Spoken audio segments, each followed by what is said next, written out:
Israel ने कहा है कि हिजबुल्लाह ने आज 5वीं बार एंटी टैंक मिसाइल से हमला किया है। गाजा पर चल रहे इजराइल की बमबारी के बीच अचानक युद्ध का एपिसेंटर लेबनान की तरफ मुड़ चुका है। अगले 24 घंटे में हालात इतने खतरनाक होने जा रहे हैं कि अमेरिका से लेकर रूस तक इस युद्ध में शामिल हो सकते हैं, क्योंकि हिजबुल्लाह ने अब ऐसे हमले करने शुरू कर दिए हैं जिसका ऑर्डर सीधा तेहरान से आ रहा है।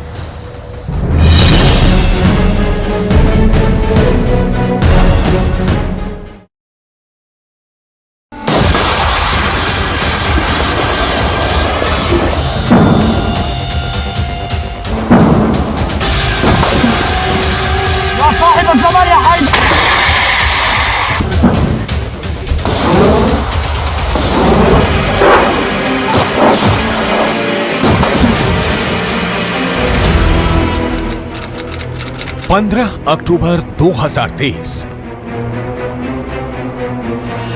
हिजबुल्लाह एक के बाद एक कई मिसाइल फायर करता है।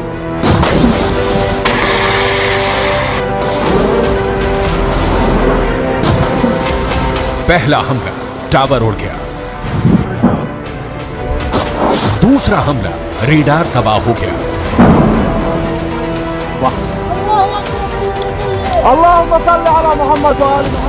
तीसरा हमला एक और अड्डा तहस नहस हो गया।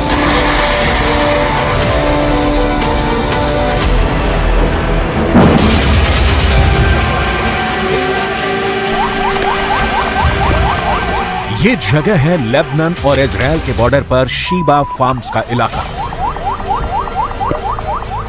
दुनिया के सबसे खतरनाक बॉर्डर्स में से एक।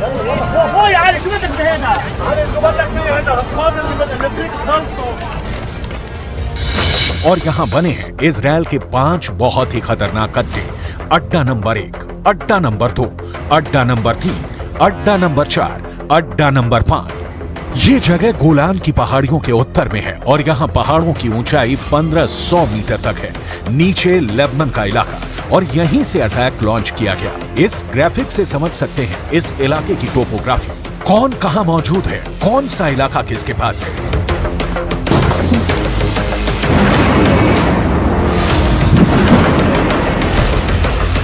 अब यहां क्या हुआ, बहुत गौर से देखिएगा।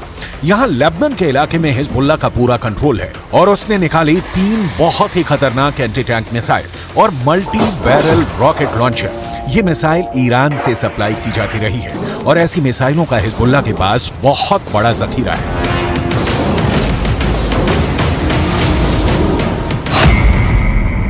हिजबुल्लाह ने 3 तरह के एंटी टैंक गाइडेड मिसाइलें इस्तेमाल की। ये हैं कॉर्नेट, इसकी रेंज 5 किलोमीटर तक है।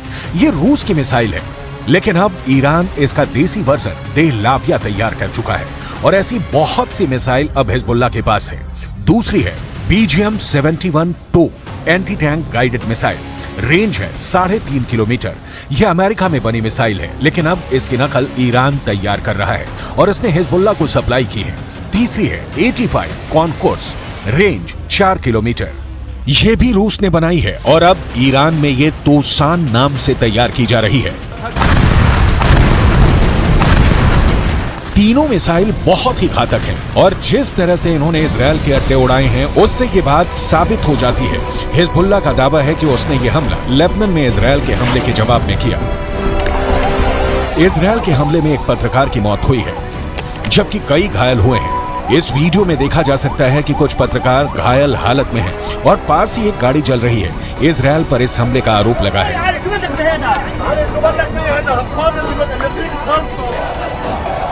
अब लेबनान में इस मर्डर को लेकर इजराइल को लेकर बहुत गुस्सा फैल चुका है। इजराइल के खिलाफ बेरूत में लगातार प्रदर्शन हो रहे हैं। इसी को देखते हुए अब हिजबुल्लाह ने क्या किया है वो बहुत गौर से देखिएगा।